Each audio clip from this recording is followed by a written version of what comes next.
honestly changes throughout all the Iron Man movies. You know, the first one, you become our superhero Iron Man. The second one, you almost lose hope, and then in Avengers, you become even greater than you ever have been before.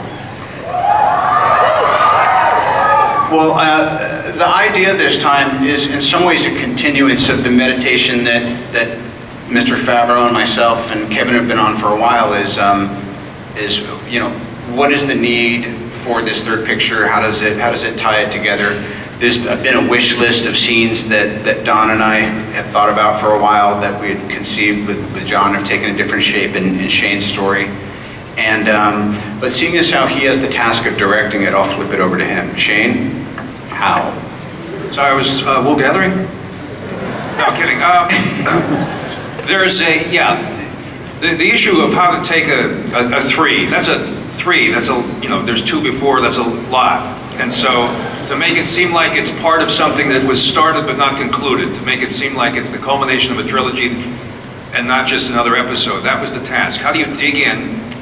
How do you reach back, sort of touch base with what's there before? And I think we've succeeded. I think we've managed to remember that to stay on top, you always have to touch bottom. And so, yeah, I know. And that's what we're doing. We're actually going back to the roots of this thing, trying to dig out the myth of it. Because I think, especially in a world as confusing as today's, this whole myth thing, I think that's part and parcel of why these hero movies are doing so well, is that we need a little simplicity and the real sort of simple, straightforward return to the myths that drive us. And this story, and by the way, can I just say, I love all these actors, but Downey has a special place in my heart, and working with him has been a fucking dream. This guy's amazing. So you will see Tony Stark, because the secret is, and don't tell anybody, because it stays in this room, of course, but he is Tony Stark. So I'm an asshole. Rich asshole. Get all the modifiers in there.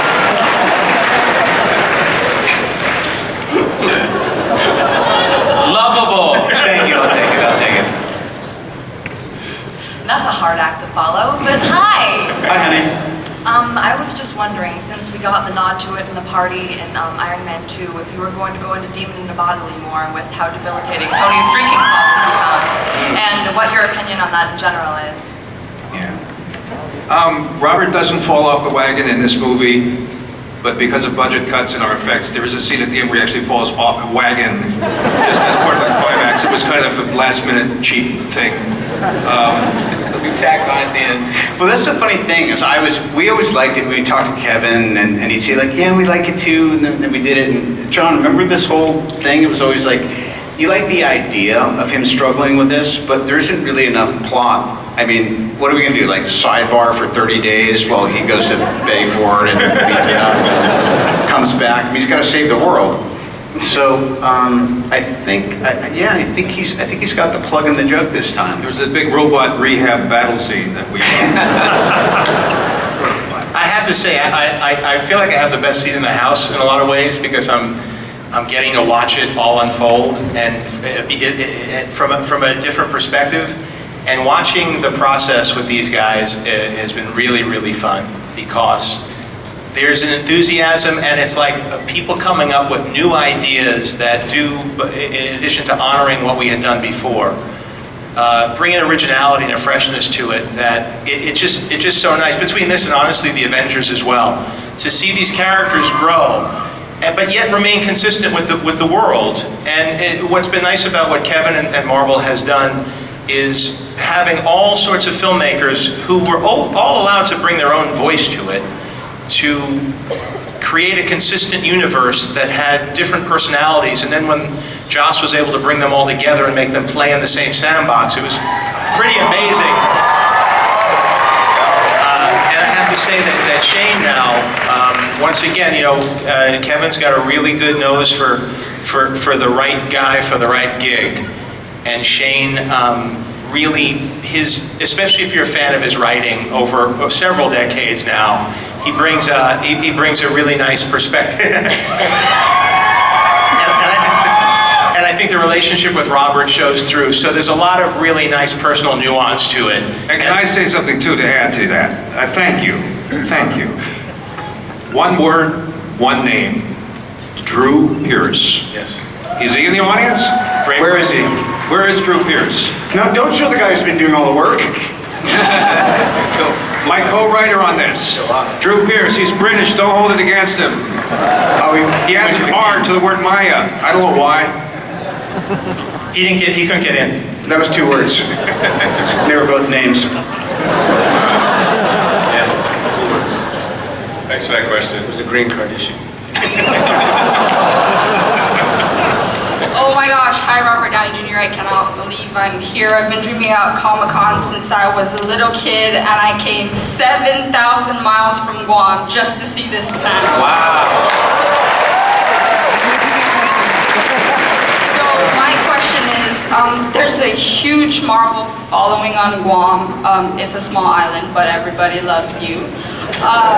Would you guys ever consider coming out for a premiere? I gotta ask for everybody back home. Is that near Encino? You heard it here first. World premiere of Iron Man 3 in Guam.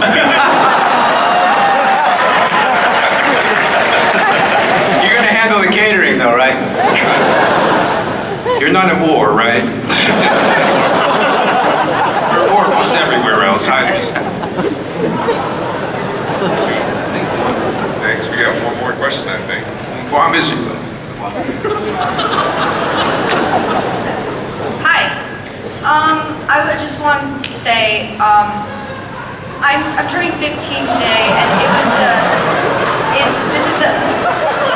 Someone's flashing a Hi Brianna sign in back of you. I think you're done now. Hi Brianna. Okay, go ahead. I just wanted to thank you. This is the best birthday present I've ever got. It's much better than a $15 We can't talk about that here. Anyway. Easy. That's a long time ago. We've tried to... Help yourself. How old did you turn? 15. Oh my lord. Happy birthday, honey. Thank you. Happy birthday! Would you like us all to sing happy birthday to you? What's your name again? Ilana? Delana? Ilana. Ilana. Elon. Okay, it must be the reverb. Happy birthday to you. Happy birthday to you. Happy birthday, dear Elon. Happy birthday to you.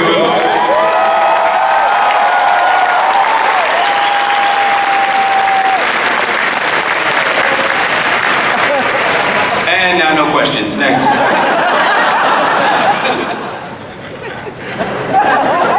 I wanted to Oh, you ask... get a question, too. Yeah, I actually had a question. Oh, you had a question. Go ahead. I wanted to ask, if you could have your Iron Man suit be any color without offending Stan Lee, which color would you want it to be? Like periwinkle or pink or something? Does mauve offend anyone?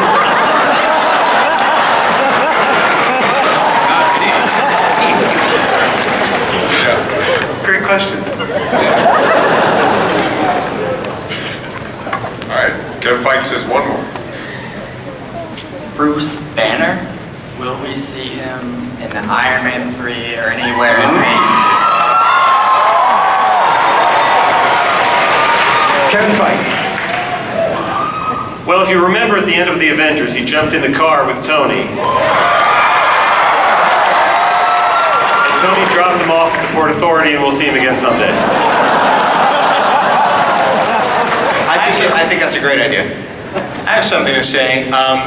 Shane said that I had given him some advice along the way, so I'd like to give him some advice today about Comic-Con.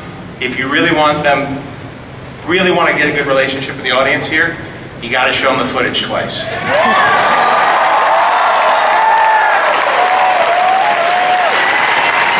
Avengers said no and ran away.